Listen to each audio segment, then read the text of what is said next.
Disney's Aulani Resort and Spa opened in 2011 on the beautiful Pacific Ocean coast in Ko Olina, Hawaii. This idyllic paradise on the island of Oahu includes 351 traditional hotel-style rooms, along with 481 Disney Vacation Club villas. Often referred to as the crown jewel of Disney-owned and operated resorts, Aulani is a bucket list destination for many hardcore Disney fans. As you might imagine, it's a gorgeous resort situated in a stunning location. But that begs the important question. Is the experience worth the price you're going to pay to stay here? Does Aulani live up to the hype, and should you consider spending your vacation time and hard-earned money to experience this unique Disney destination? That's the question we'll try to answer in this video. This is our very honest review of Disney's Aulani Resort and Spa. Hi everyone, we're Austin and Claudia from the Daydream project, and welcome to our review of Disney's Aulani Resort and Spa.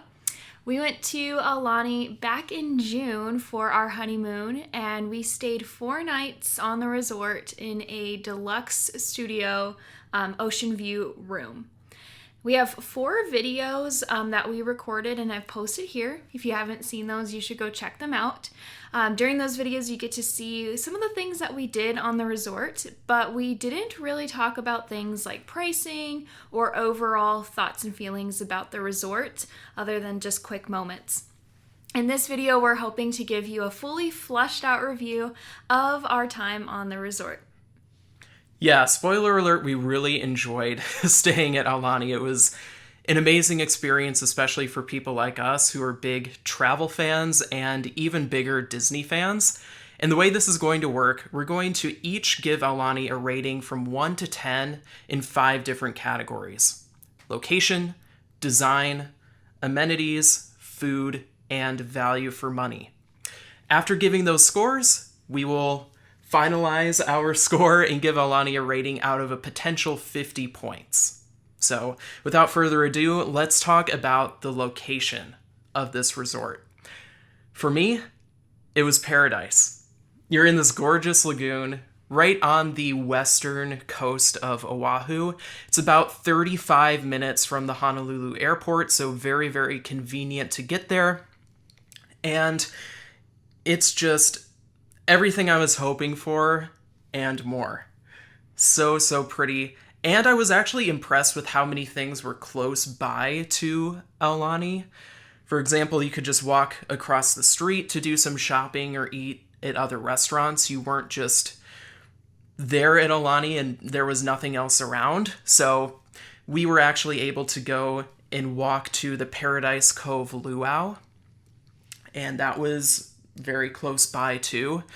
So I was just so happy with the location of this resort. To me, it's the easiest to rate out of any of these categories. I'm giving Aulani's location just a 10 out of 10. Ko Olina is fantastic. I wouldn't consider Ko Olina an actual city. It looks very much like just a resort town. Like there's the Four Seasons resort next door. Very close by, you have the Marriott's Ko Olina Beach Club Resort, their golf courses.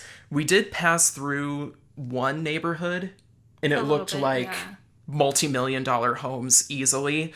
Probably people's vacation homes who are super rich. So it's not like your normal town, but for a relaxing destination vacation, it was just fantastic. And it's so close to other things on the island of Oahu. I would say you're, again, probably 20 to 30 minutes from the North Shore, 30 minutes back to Honolulu.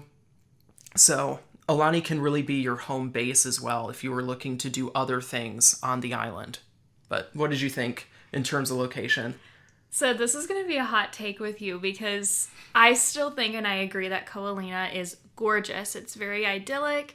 I mean, when you think of paradise, I think the first thing that would come to mind is like what Ko Olina truly ends up being. I would actually give this a 9 out of 10. It loses a point because, and maybe it's the order in which we did the travel. When you do kind of Hawaii adventure mode, we did one day over like doing Diamond Head, things like that. when you enter Ko'olina, you're like, oh, this is like rich people land. Like this is, you feel like you're entering the bubble. So for me, I felt like I lost a little bit of the authenticity of Hawaii. And I was craving like that, like, ooh, I also though like want to be able to step out and see like surfers on the beach and go grab street food, and I feel like that's what was missing from Ko'olina. But again, still a really strong score of like 9 out of 10. It's gorgeous, absolutely gorgeous. You can walk the streets, daytime, nighttime, and you're gonna hit another restaurant, you're gonna hit a Starbucks, you're gonna hit a Target, or you're gonna hit another resort. So there is an ABC store. An ABC store. There are things around. It's just a different vibe from the rest of Hawaii, and I felt like after about 4 days, I was missing the kind of inverse side of the island. Yeah, I get that. I guess, like, for me, going to a place like Aulani, I'm looking for a different experience than being, like, where the locals are. But that's a fair point. I also think they do such a great job of presenting Hawaiian history and culture effectively in the resort itself. That didn't bother me, but that's really bringing us to our next category. So let's talk about scoring Aulani in terms of the design. Overall theming, design, and layout of the resort itself, and how do we feel about the room design. I think that it gets super, super high marks. Yeah. One of the whole big things behind the design of the resort itself, led by Joe Rohde, a legendary Imagineer, was Big H, Little D, in the sense Big Hawaii, Little Disney. And contrary to what you see at a lot of other Disney-operated resorts, it's not so in your face in terms of larger-than-life characters and over-the-top Disney designs. They have really done a fantastic job of weaving in the history and the culture of Hawaii into everything. You walk into the resort, the lobby is made to look like a more traditional Hawaiian canoe. The mural is a celebration of Hawaii's history and looking forward into the future. You have all of these elements of the masculine and feminine, of the mountains and the ocean reflected in the two towers in the resort. You can explore and do activities related to Hawaiian culture and Hawaiian wildlife and gardens and learn all about that too. Aulani also has one of the largest collections of Hawaiian contemporary art scattered throughout the resort. And it's not just about displaying that art, it's about kind of living within that. What did we hear from that cultural tour? One of the principles behind the design was it's not preservation, it's perpetuation. I knew you'd remember that better than me, but it's not preservation, it's perpetuation. Exactly. It's about not just putting that art behind glass and saying, hey, things used to be this way, now go out and enjoy the pool. There's so much more behind Aulani. I think it is the best themed resort that Disney has to offer, bar none. And I've fortunately had the experience of staying in places like Wilderness Lodge and Animal Kingdom Lodge that also have really, really great thematic design. I would say the thing that makes this lose half a point for me is Disney Vacation Club. There is too much Disney Vacation Club throughout this resort. They are trying to sell way too hard. And I don't quite understand it. It's like they got some directive from an executive, and they're just like, hey, staff at Aulani, why haven't you sold out your allotment of Disney Vacation Club points? And the obvious answer is the simplest answer. This is located in Hawaii. You're not going to have families traveling out to Oahu year after year, maybe unless you're from California. So selling here is just different than trying to sell Disney Vacation Club contracts at other resorts. But they've seemingly ignored that, and they're pushing DVC hard anyway, you have a whole wing of the lobby floor of the resort that's dedicated to selling DVC. And then when you walk out into the valley, where you can find the lazy river, all of the pools, it seems like every 30 feet there's a kiosk for selling DVC. That is my only point of improvement here. I just wish that DVC was a little bit more in the background, because it's never fun to be walking through the grounds and averting your eyes when cast members are trying to pull you in to sell Disney Vacation Club. And we encountered phenomenal cast members. They were friendly. It's not like they were getting all up in our face, but still, it's like, hey, just trying to enjoy the pool, not looking to spend another $15,000 here on a DVC contract. Yeah, it had the energy of when you're walking through the mall. Maybe this is throwback, but they'd have the during Christmas, the makeup sellers and the hair tool sellers, and they're chasing you down a little bit, and you're just please don't look at me, please don't look at me, and walking in a group and hoping you're not the person that gets approached by one of these folks at the kiosk. So it's just kind of and you learn, especially if you stay multiple days in a row, where these areas are and about what time that they're hanging out there. And so you just kind of tense up a little bit as you're walking through those areas, which is never a good feeling, because they place them, I think, strategically on the way out to the pool. So you hit them on the way out and on the way back to your room. So it's just beginning and ending your trip out to the beach or the pool with this awkward interaction where you're no, thank you. Yeah. But that's just a minor qualm that I have. That is the only thing I can think upon for them to improve in the future. And even in the room. So when I watched videos of room tours at Aulani in the past, I was kind of worried about going in there and the room design feeling way too dark and warm because of things like carpeting in the rooms and just very warm tones and a lot of wood. But I actually felt the opposite. I thought the rooms perfectly meshed in with the overall interior design of the resort. So I did not have that complaint at all. I thought the rooms were perfectly comfortable.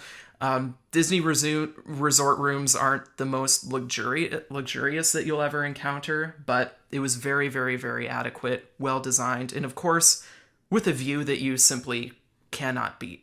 Just a gorgeous view from our balcony. Mm-hmm. So overall, for me, design at Aulani gets a 9.5 out of 10.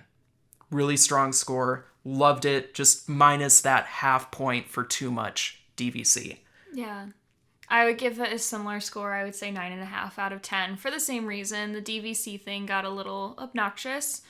But overall, I don't want to repeat what has already been said, but one of the other things I really liked about the design of the outdoor space was that there were little nooks and crannies. So even though it was very busy when we were there, like I said, we went in June, which was probably one of the busiest months we could have picked to go. Leading up to a peak season, for sure. Yeah, so we knew it was going to be busy. It was busy, but the way that they've designed the pools and the beach areas, it never feels like you're just enveloped and surrounded by people, because everyone finds their little nooks and crannies of the resort. And you're covered by trees. You've got a small pool area that you're hanging out by. And so it feels like, oh, I'm just hanging out with this small group of people. And you don't really notice that the rest of the resort is packed with other people as well. So it's just keeping the areas feeling very intimate and cozy. And it also, I would say, I don't know, maybe this is the Disney bubble effect. Maybe it's the way they set up the buildings themselves, but it just feels quiet and relaxing. The sound gets swallowed, probably also by the ocean as well. So even though there are screaming children, it is a Disney resort after all. There are children, there are families, they're all being loud. It never feels super obnoxious. And I'm somebody who gets overstimulated very quickly. I'm very sensitive to sound, and I never once, being surrounded by all those people, felt that way. Yeah. And when you're walking out to those pools, the design of those spaces is just so thoughtful. Mm-hmm. Because it feels like you're walking through nature. over bridges, through trails, and you can never just see clearly from one part of the resort to the other. Like, you have different pools that are kind of hidden away, tucked in their own location, and it's like you're constantly exploring. Like, you have 4 different choices from walking from point A to point B, and that really enhances the design and makes you feel, oh, this is more thoughtful than just placing a few pools out on this pool deck and then you can see the ocean. It's like you have to explore the valley before you can actually get there. Yeah. And I love that. And reflecting on that, I think that helped with foot traffic as well. It's not everyone trying to get to one place through the same, like, conduit. You've got, like Austin said, like 4 different ways to get to the same place. And so again, just helping with crowd control. I mean, I just like think about like when you're walking around the parks and you're just like all heading in the same direction, shoulder to shoulder, and it's like, oh, if you got to turn around, too bad. You never run into that on this resort. So moving on here to our third category, what did you think about the amenities that the resort had to offer? I mean, even just going back and listing all the things that were available to us, I would say that it's a surprising amount of amenities and things that you can do as a family, just for your kiddos or just as adults, in the resort itself. I would say that it's hard for me to rate the amenities because we did do some of them, but you very much go on island time when you get to Hawaii. It doesn't matter where you're staying. So I feel like our taking advantage of the amenities, you really, like, if you're gonna run on island time, you're really only hitting about 1, maybe 2 per day. They've got lots of culinary experiences for the grown-ups. They've got the character meet and greets. I heard somebody talking about the ukulele lessons, which were really fun. And of course, you've got the pools, the beaches, and then the shows that come with. I would say that overall, only, and this might be a biased rating, only because we didn't take advantage of a lot of the amenities. I feel like the beaches and the pools kind of just, I'm like, that's where I want to be. I'm going to give this maybe like an 8.5 out of 10, only because I feel like it was hard to want to do the grown-up activities because they were in the afternoon, and I'm like, no, this is when I either want to take a nap or be on the beach because I'm in Hawaii. And then everything else was very, like, kid-oriented and would have been awkward for us to participate in as adults. And so it's just probably, like, that rating comes from just a stage of life as well as my personal take on vacations. But just know that, like, there is so much to do on this resort. And I also would love to give a different rating for the spa because that's probably the biggest amenity. And so, like, while on the whole I would give the amenities an 8.5 out of 10, I would give the spa itself a 10 out of 10. It was incredible. I could spend all day there. If I had all the money in the world, I would. I'll let Austin talk about the spa a little bit more. Yeah, I was about to be surprised that you didn't mention the spa when we were talking about this. That's like the spa's on a league of its own. Yeah, it truly is. I think I'm going to go with a higher rating here for amenities because I feel like we didn't take advantage of everything that we could have, but that was our choice. Yeah. And I just think there is so much that Aulani has to offer here for various age groups. The different pools, stunning design. Like, at least that one with the infinity edge. The lagoon in the ocean were great. Super comfortable temperature. You could rent pieces of equipment if you wanted to do things like paddle boarding. They have their own rainbow reef for snorkeling. There is this splash pad for the little kids that's way more than just a splash pad. They have like a Menehune adventure trail. Oh, yeah. An interactive thing that kids could do, and we saw a lot of families enjoying exploring that. They have like a 980-foot lazy river, which we definitely took advantage of and loved. That was great. And so much that's on the app. And you can get a list of those activities and character meet and greet times and locations each morning on the app. And as Claudia mentioned, they have things like those ukulele lessons. They have... You can make a lei, I think. Yeah, you can make your own lei. You can create your own mini ears, things like that. some more adult exclusive things related to culinary stuff and drinks. But then you have this whole wellness set of activities. There was like sunrise yoga, I think, each day, there something was also like that. Like a hit rotation. No, Yeah, thank you. they definitely had those like workout classes too. But storytelling at the night, like at night, around a campfire. You could take those art and culture tours, nature tours. We did the art and culture one, and I regret not doing both because it was so phenomenal. I know I'm forgetting a lot of other things, but like the list goes on and on for me. Yeah. So I have to give this, I think I would give amenities here another 9.5 out of 10 because there's so much to take advantage of. They have a couple water slides as well.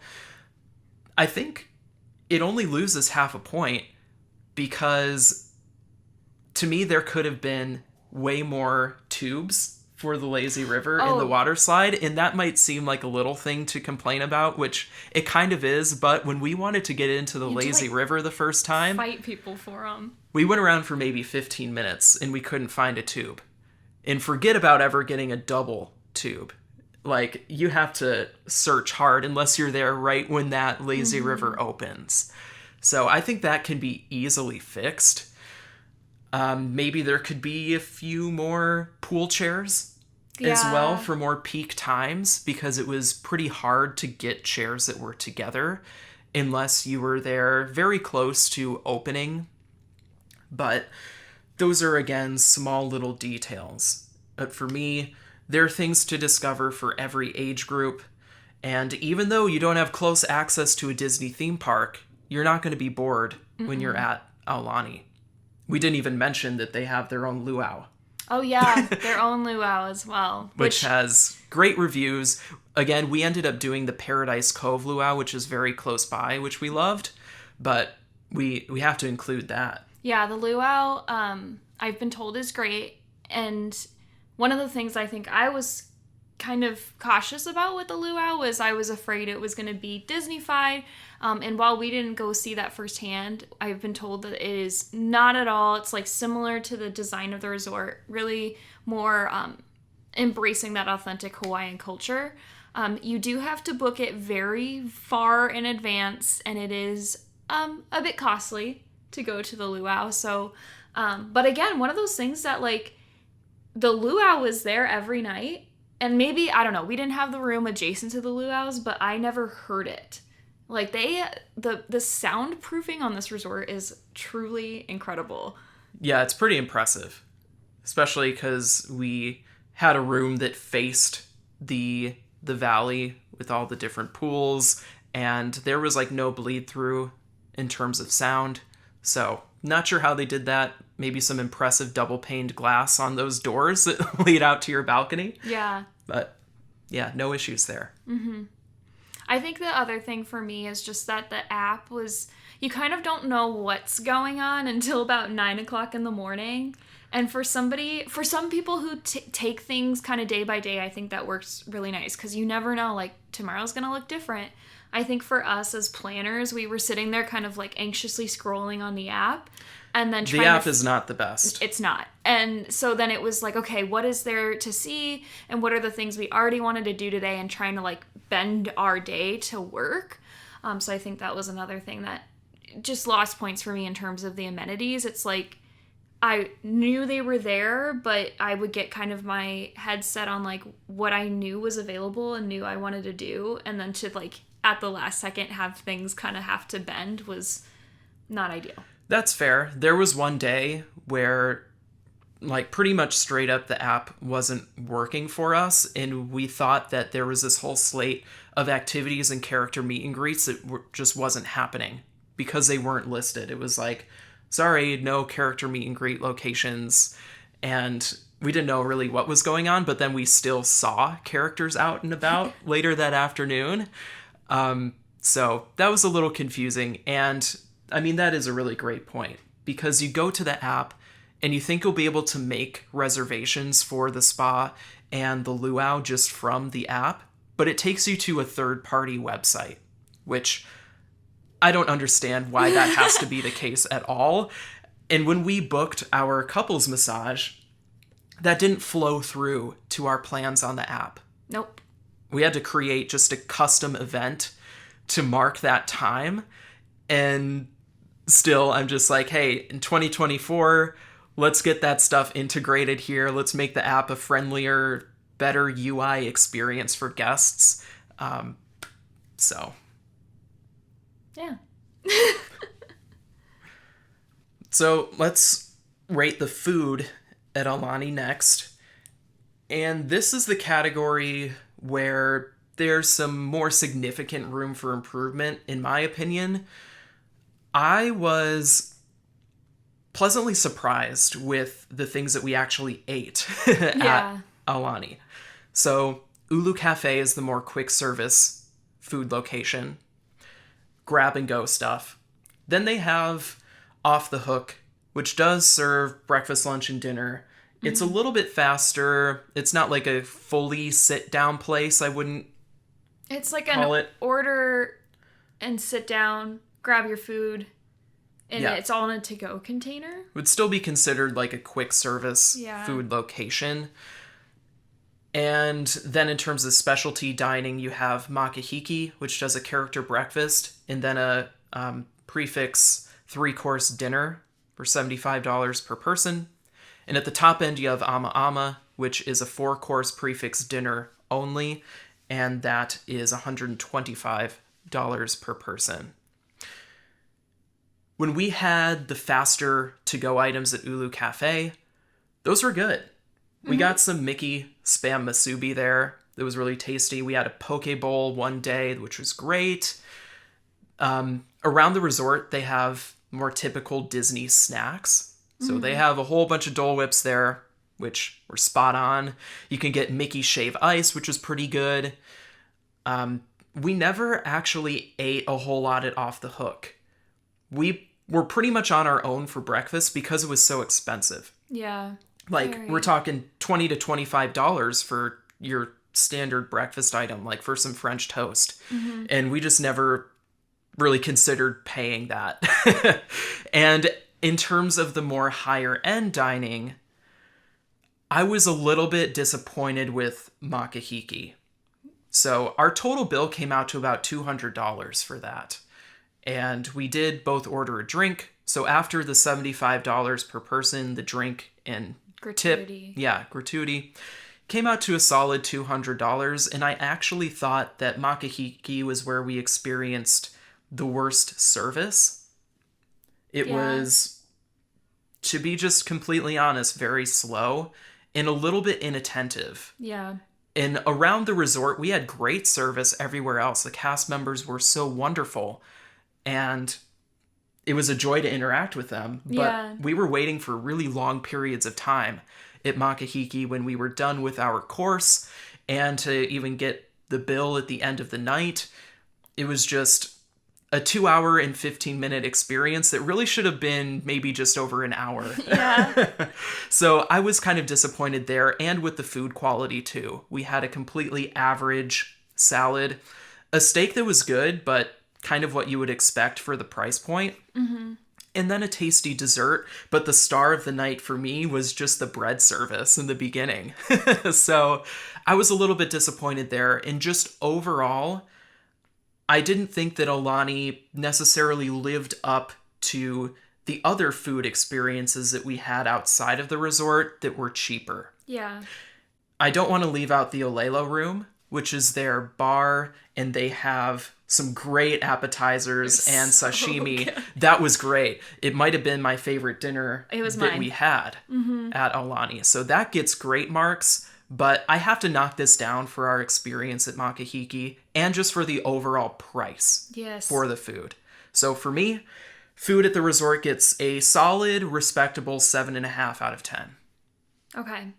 I was going to give it an 8 out of 10. For similar reasons, I think Off the Hook, while we didn't really, we didn't eat lunch or dinner there, like the breakfast was just so expensive. It looked wonderful. We ordered one lunch. Actually, because that's like the food brunch. that you get if you're just on the beach and Oh, ordering. yeah. It was like Korean barbecue chicken wings. So that was really tasty. Those were really good. But yeah, I was actually, I mean, okay, I liked Ulu Cafe as a quick service, and because I'm somebody who could have Spam musubi every day of my life and be fine, or a poke bowl, I think it served its purpose. I was a little bit shocked at like the lack of just what options there were. I think every day the options were the same. They went out at the exact same time, and I just was thinking about the people that were staying there for a lengthier amount of time, and I was like, I would get bored of this food super quick. Yeah, this is not like just an Aulani thing. This is like a Disney Deluxe Resort issue that sometimes there's just not enough quick service options. Yeah, it felt very convenience store-esque, and I was just like, this is fine for the fact that we're here for 4 days, but there's got to be something else. I have similar feelings to Makihiki in the sense that the food was good. I think where it lost points for me too, besides the service, was the fact that it was just like very standard food. Like, I think when you go to a nice restaurant on a Disney resort in Hawaii, you're expecting maybe more of the theming to be involved in the food, and I wanted some more authentic like Hawaiian food, and it was like, oh, here's a steak. And it was a very, very good steak, but it just felt like it was a departure from the way we'd been eating and the types of food we'd been enjoying for the rest of our vacation. But that's where the Olelo room really redeemed all the food for me. It was just incredible. The drinks were really good. The vibes immaculate. It was outside. There is indoor seating, but mostly outside. There's live music. And the sashimi was just out of this world. I almost wish that we had done 2 nights at the Olelo room instead of Makihiki. I could eat that sushi for the rest of my life. It was incredible. So it's just hard to find variety in food, I guess. If for a reasonable price, it was like, oh, if I want variety, I'm going to probably be throwing about $100 into this meal, or I'm going to eat something kind of from like a quick service restaurant and still pay quite a bit of money. So yeah, a lot of people nowadays walk across the street to Monkey Pod Kitchen, yep, which has very, very great food. Great service. Little bit, it's still pricey, Oh, but yeah. it's not like the Olelo room or Makihiki or Ama Ama. It's just kind of that next tier down, but you can have great lunches and dinners over there.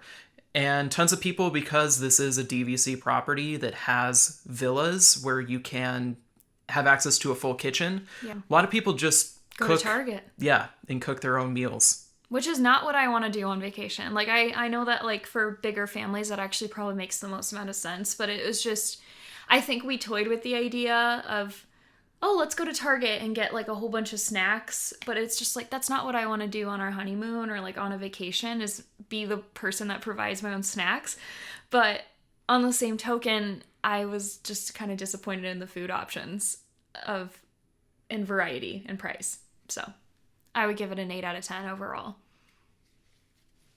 And now we've arrived. Final category here, value for money. And apologies, I might be glancing down at my notes just to do a few price comparisons here. Pretty clear that we loved a lot at this resort. I'll only speak for myself, but it's hands down one of the greatest resorts, if not the greatest resort that I've ever stayed in.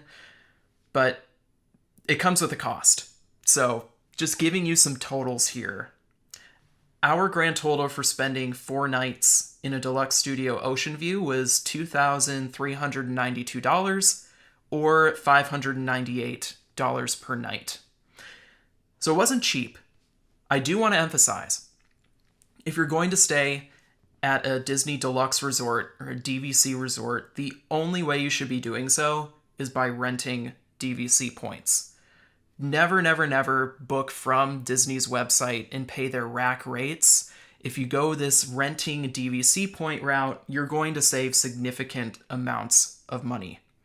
To emphasize that, just a quick price comparison. If we were going to stay at Aulani again next year in June, so same time of year, same 4 nights, same room category, we would pay $2,496 by renting points. So just $100 more than we spent this year.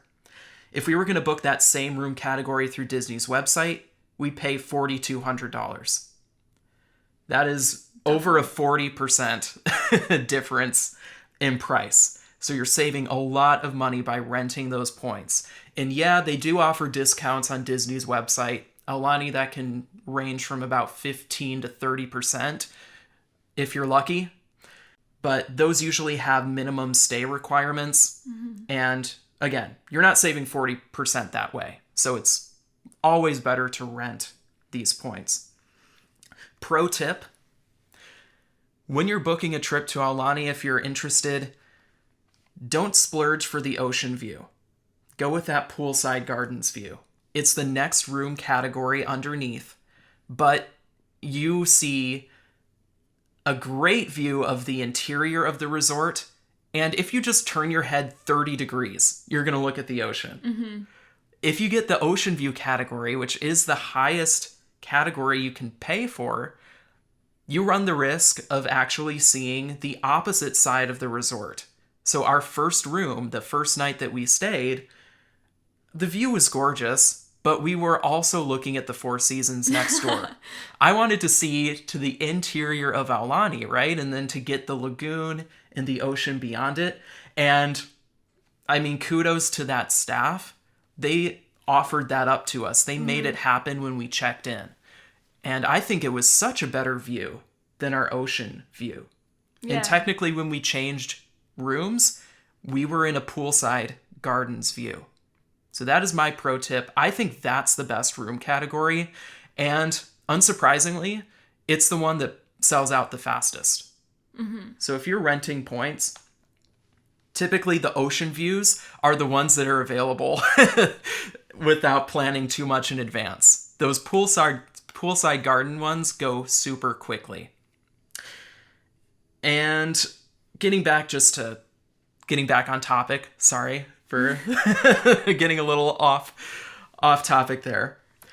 That brings up another question. How does the price of Aulani stack up against other DVC properties? So again, we paid about $23.92 for our 4 nights.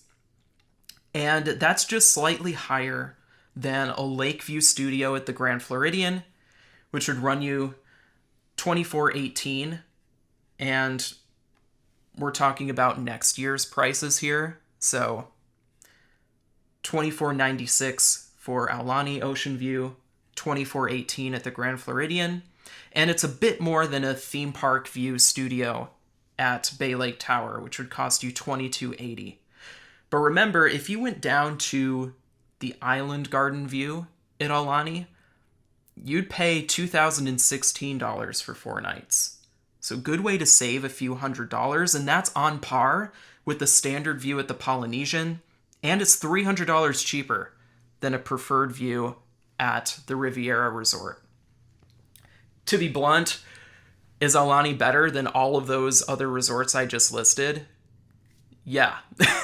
It's better than the Polynesian. It's better than the Riviera by far. It's better than Bay Lake Tower by far. It's better than the Grand Floridian.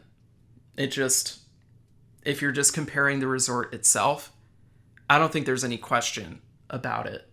So there's a lot of value to be had if we're talking about just comparing it to other Disney properties. And then if we are even looking at Ko'olina, if you go next door to the Four Seasons, you would pay $4,300 to stay in a similar room. That's over $1,000 per night. And if you went further down the beach and stayed at Marriott's Ko'olina Beach Club, you would pay about the same price, so still about $2,400, but you would be looking at what they consider a mountain view and not an ocean view. So Aulani is kind of the cheapest option that's there. So I think there's still a lot of value to be had. It is not a cheap trip. I did not feel cheated out of any of the money that we spent. I would go back again. I kind of thought this was just a one-time bucket list type of thing, but I'd return to Aulani in a heartbeat. I think you can still have a great vacation even if you just spend maybe 3 nights there and spend the rest of your trip at a different location on the island. So value, it's still there for me. I would probably give this an 8 out of 10. It's very, very, very expensive, so I can't go into the 9 or 10 range with this, but I was not disappointed at all. 8 out of 10 for me. What did you think? I am not that versed in resorts. I think this is maybe the first or second resort I've stayed in my whole life. So, I mean, hearing that price, that was the first time I'd heard our total, by the way. Which maybe this is some girl math going on in my head, but just for the, like, sheer being on the resort, there's something about the, like, you know that you're taken care of, and this is the Disney effect too. The service is always great. Even when it's not, it still is. And you know you're safe. You know that you've got good food options. You know that you've got things to do. I think that there was this level of just relaxation that happened as soon as we were on the resort. I was like, Disney's got it from here. And so in that regard, hearing that price and knowing what experience we got, I would give it a similar score, probably an 8.5 out of 10. Just being in Hawaii, having that level of service and being able to just like let loose for 3 to 4 days, however long you stay, and not really have to worry about doing a thing unless you want to. I think that has a lot of value as well. So 8.5 out of 10 for me. So after just totaling up those scores and going from memory here, we'll make a correction if we are wrong about the totals. Math is not our strong suit in remembering the scores we literally just gave. Hashtag ADHD, baby. Sorry. But for me, Aulani gets a total of 44.5 out of 50. And for me, it was a 43.5 out of 50. So pretty close. Yeah, pretty impressive scores there. Mm-hmm. I would recommend Aulani to anybody. It is not a cheap vacation. I still feel like it is a worthwhile vacation. I don't know if I would consider it a bucket list destination if you're not a Disney person, No. Even though the Disney effect is limited and it's just very tasteful. Still, you're going to be more drawn to this location if you are a Disney fan. Mm-hmm. I absolutely would consider it a bucket list Disney trip for those people.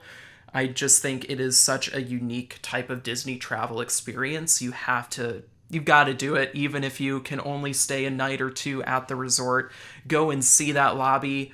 Dive as deep as you can into the art and the culture behind the creation of this place. You won't be disappointed. And just to bounce off of that, even if you can only do one night, we followed the advice of people who had gone to Aulani. And they all say, like, it's beautiful, it's wonderful, but spend time outside of the resort, which I would 100% echo that. It's gorgeous, it's lovely. 4 nights was enough for us, and we also were really glad that we spent time outside of the resort. So I would say, like, go to Hawaii, period. The Hawaii is incredible. Spend as much time as you can and are willing to on the resort, and you're gonna feel like you got your money's worth. And then the rest of the time, stay with the locals in Hawaii, and you're still gonna have a wonderful time. Yeah. So we hope this video was informative, and if you're considering a trip to Aulani in the near future, maybe it helps you make that ultimate decision of whether or not it might be the vacation destination for you. But thanks for watching. We're Austin and Claudia from the Daydream Project, and if you'd like to check out our other vlogs covering our honeymoon trip to Oahu, please be sure to do so, and we'll see you in the next video. Don't forget to like and subscribe.